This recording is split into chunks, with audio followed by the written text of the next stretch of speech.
Hello बच्चों, चलिए प्रश्न को पढ़ते हैं और समझते हैं। समाकलन कीजिए और हमें समाकलन करना है एक्स का वर्ग माइनस एक बटा एक्स का वर्ग और पूरे की घातांक है 3। प्रश्न को हल करने से पहले प्रश्न के लिए मुख्य अवधारणा लिख लेते हैं।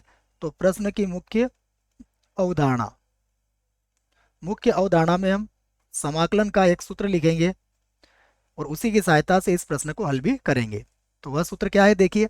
सूत्र है, समाकलन के अंदर है एक्स की घातांक एन और इसका समाकलन होता है एक्स की घातांक एन प्लस एक, पूरे के बटे में आएगा एन प्लस एक और प्लस सी यहाँ पर लगा देंगे हम।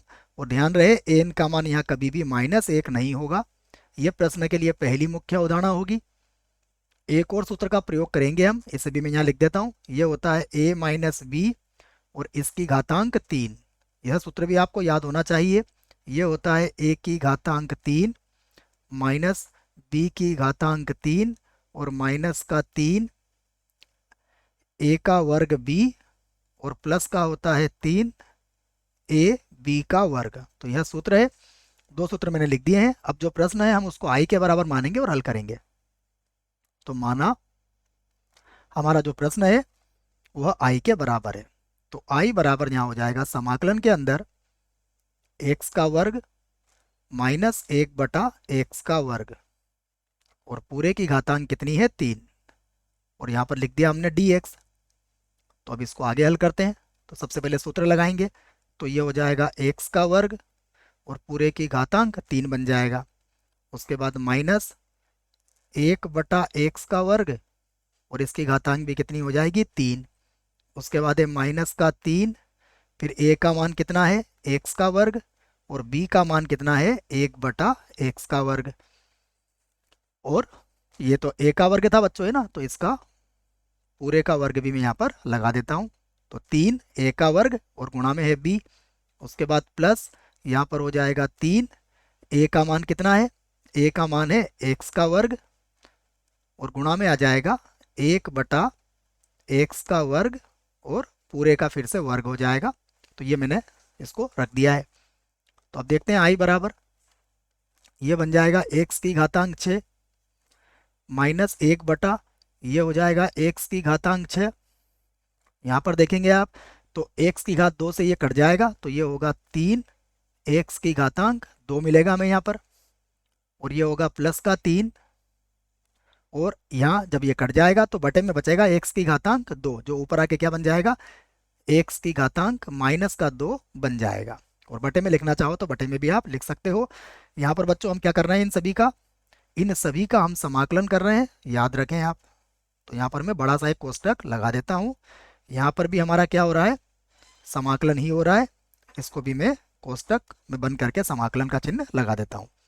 फिर से लिखते हैं हम आई बराबर, देखिएगा अब हम सभी के समाकलन कर सकते हैं। तो हम इसको एक बार लिख लेते हैं फिर इसका समाकलन करते हैं। तो आई बराबर देखो क्या आया, सबसे पहले एक्स की घातांक 6।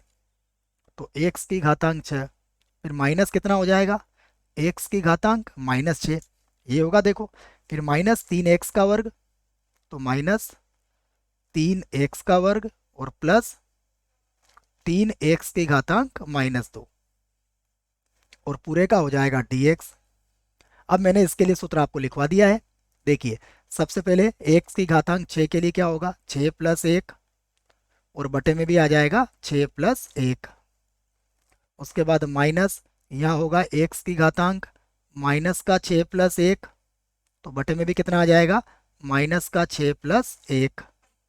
उसके बाद फिर माइनस का 3, एक्स की घातांक 2 है तो ये होगा 2 प्लस 1 और बटे में भी आ जाएगा 2 प्लस 1। फिर प्लस का 3 है एक्स की घातांक माइनस का 2 प्लस 1 और हम बटे में भी लिख देंगे माइनस का 2 प्लस 1। और समाकलन हो गया है तो अचर सी यहाँ पर हम लिख लेंगे। अब आगे हल करते हैं इसको। तो आई बराबर होगा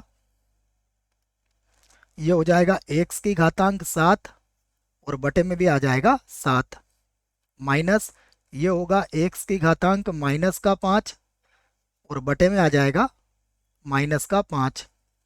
उसके बाद माइनस का 3, एक्स की घातांक यहाँ पर 3 होगा और बटे में भी होगा 3।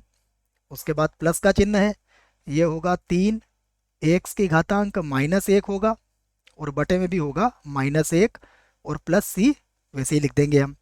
तो अब हमारा उत्तर आ चुका है, हम इसको लिख देते हैं। ये हुआ x की घातांक 7 और बटे में भी कितना आ गया 7। यहाँ देखिए माइनस और माइनस को हम प्लस कर सकते हैं और इसको लिख सकते हैं 1/5 और x की घातांक 5 आप यहाँ पर भी लिख सकते हो, क्योंकि पावर घातांक अगर ऋणात्मक है तो यहाँ धनात्मक बना सकते हो आप। यहाँ देखो 3 से 3 कट जाएगा तो ये होगा माइनस एक्स की घातांक कितना बच जाएगा 3।